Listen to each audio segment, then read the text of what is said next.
ఆత్మ విలువ. ఆ విలువ కన్నందుకు దేవునికి తెలుసు. అందుకే ఆయన దీర్ఘశాంతం, అందుకే ఆయన క్షమ, అందుకే ఆయన ఆలోచన, అందుకే ఆయన సహనం.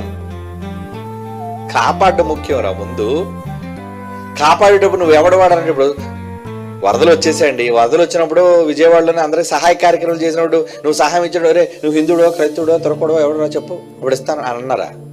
అదేంటది? ఒకడు నీటిలో కొట్టుకెళ్ళిపోతున్నాడు, వాడికి చేయించినప్పుడు ఒరే నువ్వు క్రైస్తవుడువా అని అడుగుతారా? చెప్పండి. ఒరే నువ్వు మా కులపడువా కాదా అని అడుగుతారా?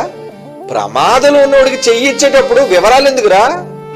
వివరాలతో ముందు కాపాడు, బయటికి తీయండి, ఆ తర్వాత ఆడే వస్తాడు దోవలోకి, ముందు బయటికి లాగు. ఈ కనీస జ్ఞానం కూడా లోపించేసిందండి చాలా మందికి. ఏమని? మనం ఎవరి దగ్గరికి వెళ్ళకూడదు,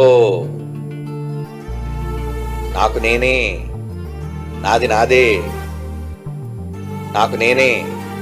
వద్దరు, అలా అనుకోకండి.